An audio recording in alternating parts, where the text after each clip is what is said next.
Hello, everyone. I'm Major Garrett in Washington. President Biden is speaking near Brownsville, Texas, during his trip to the southern border. Let's listen in. In response to specific requests made from the state, we already have more than 500 federal personnel here working on fire suppression. That includes the deployment of 100 federal firefighters and more on the way, as well as dozens of additional fire engines, air tankers, small planes, helicopters to help fight the flames. And FEMA has already guaranteed that Texas and Oklahoma will be reimbursed for the cost of keeping folks safe. And we're grateful for the brave first responders risking their lives to save others. And we urge folks to listen to the warnings from the local officials, listen to them. I've flown over a lot of these wildfires since I've been president. Matter of fact, I've been in a helicopter in the west and the southwest and northwest, flown over more land burned to the ground, all the vegetation gone, than the entire state of Maryland in square footage. The idea there's no such thing as climate change, I love that, man. I love some of my Neanderthal friends who still think there's no climate change. Well, my administration is going to keep building on the progress we've made fighting climate crisis, and we're going to keep help folks rebuild themselves in the wake of these disasters. And we rebuild to the standards that are up-to-date standards and building codes and the rest.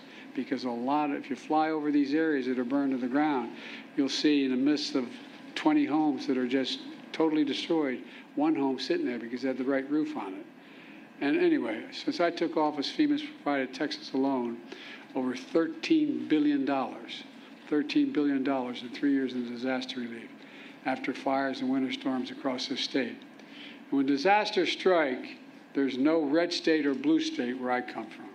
They're just communities and families looking for help. So we're standing with everyone affected by these wildfires. We're going to continue to help you respond and recover. Now, turning to the purpose of my visit.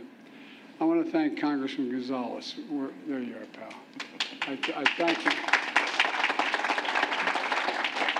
I thank him for the passport into his district, but he's been a great partner. I also want to thank Mayor Cowan for his partnership, and I want to thank County Judge Trevino for over 30 local officials who've joined us here today.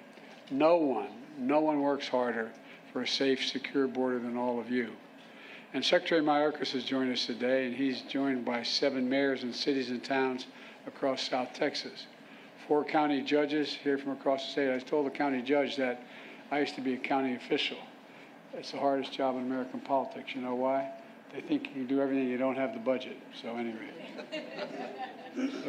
And the 2 leaders from the Texas legislature, State House Leader Trey is here, Trey Martinez Fisher, and the State Senate Leader Carol Alvadero. And all the other local officials that are here today, I want to say thanks. Folks, it's real simple. It's time to act. It's long past time to act. I just received a briefing from the Border Patrol at the border, as well as Immigration and Enforcement, asylum officers, and they're all doing incredible work under really tough conditions. Really tough conditions. They told me what you already know, and we already know. They desperately need more resources. Say it again, they desperately need more resources. They need more agents, more officers, more judges, more equipment in order to secure our border. Folks, it's time for us to move on this. We can't wait any longer. Folks, on my first day as president, I introduced a bill I sent to Congress, a comprehensive plan to fix the broken immigration system and to secure the border. But no action was taken. Then months ago, my team began a serious negotiation in a bipartisan group of senators, leading conservative Republicans and progressive Democrats. And it resulted in a compromise bill that's the toughest set of border security reforms we've ever seen in this country. It's pretty basic. With this deal, we could hire 1,500 additional border security agents, 1,500 additional officers, and between ports of entry. For the last 4 years, staffing has been roughly that, just flat. Agents working overtime, spending long hours patrolling the border, making major sacrifices. And I know it takes a big toll on them and their families. That's why in December I signed a bill finally getting Border Patrol agents what I've been pushed by and reminded by the congressman, overtime pay they deserve. and finally getting overtime pay. I mean, it's ridiculous it took this long. It was a long past time, and I was proud to do it, but we need to do more. It's time to step up. It's time to step up, provide them with significantly more personnel and capability. We also need more immigration judges, help handle the backlog. There are 2 million cases, backlog of 2 million cases. This bipartisan deal would provide funding for 100 more immigration judges immediately. It would also establish new, efficient, and fair process for the government to consider asylum claims for those arriving on our border. Today, the process to get a decision on an asylum claim takes 5 to 7 years. Now, you all know it down here, but the people around the country don't understand it. It's far too long. You come in, you say I have a credible fear, and we've changed that standard to make it hard. We want to change to make it harder. And what happens? You say, well, okay, you can come in the country, but come back in 5 to 7 years, maybe as many as 8 years, and you'll get a hearing from before a judge to determine whether you can stay. This will encourage more people. This encourages more people to come to the country. If they get by the first, they got another 5, 7, 8 years before they have to do anything, because they know they cannot handle the caseloads quickly, and they'll be able to stay in this country in the meantime. With new policies in this bill and the addition of 4,300 additional asylum officers, we'll be able to reduce that process to less than 6 months. That would have a serious deterrent effect on those coming north. When the criminal gangs say, we'll get you north, what's $8,000? They say, no, wait, let me get this straight. I'm going to go north. It's going to cost me probably closer to $8, I guess, $1,000 equivalent. And I'm going to get there, and in 6 months, they may be able to get rid of me. I don't know, man. 6 months, 7 years, 2 different things. The person who's thinking about entering the United States understands that cases to be decided in a few weeks or months instead of 5 to 7 years. They're less likely to come in the first place. They're not going to pay the cartels thousands of dollars to make that journey. Knowing that, it will be turned around quickly. Look, then we also need more cutting-edge inspection machines to detect and stop fentanyl from entering the United States of America. A year ago, I stood at the border in El Paso, and I watched these machines at work. They were able to detect everything from fentanyl to weapons to people being smuggled in cargo containers. This compromise bill would provide an additional $424 million for 100 more of these machines and could save lives in the process.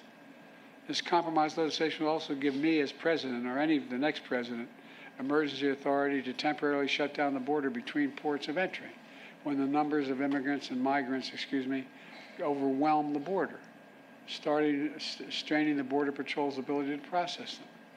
At the same time, at our legal ports of entry, like here in Brownsville, we're making investments in infrastructure.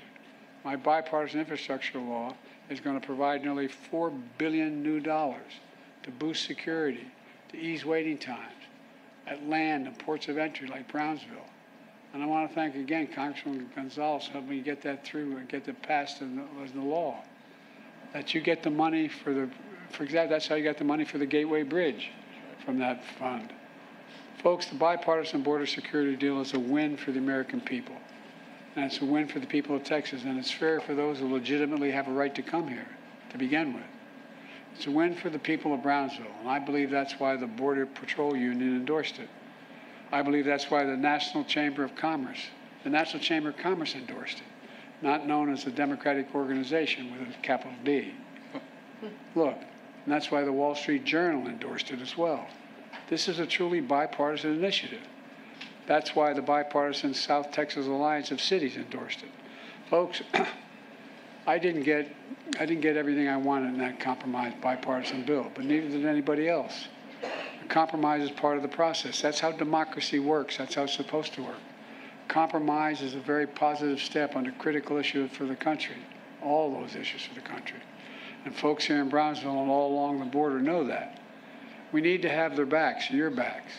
I want the people to understand clearly what happened here. This bill was in the United States Senate, was on its way to being passed. Then it was derailed by rank-and-file politics, partisan politics. The U.S. Senate needs to reconsider this bill, and those senators who oppose it need to set politics aside and pass it on merits, not on whether it's going to benefit one party or benefit the other party. It's about whether it benefits the American people. It's what the American people deserve. And the Speaker of the House needs to put this bill on the floor, because if he put it on the floor unrestricted, it would pass. The majority of Democrats and Republicans in both houses support this legislation, until someone came along and said, don't do that, it'll benefit the incumbent. That's a hell of a way to do business in America for such a serious problem. We need to act. It's time for the speakers and some of my Republican friends in Congress who are blocking this bill to show a little spine.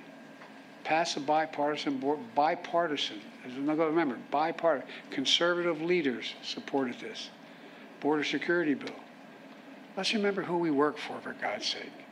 We work for the American people. Let me end with this.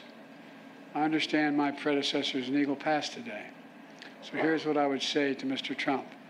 Instead of playing politics with this issue, instead of telling members of Congress to block this legislation, join me, or I'll join you in telling the Congress to pass this bipartisan border security bill. We can do it together.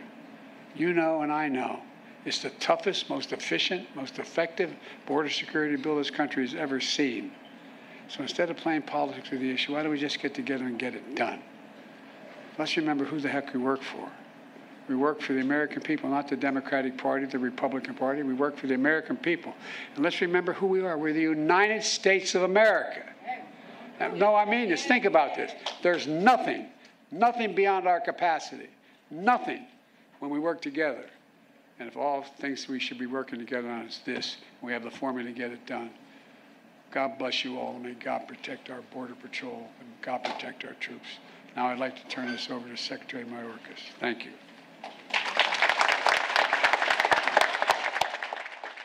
We're listening to President Biden speaking as he visits the southern border near Brownsville, Texas.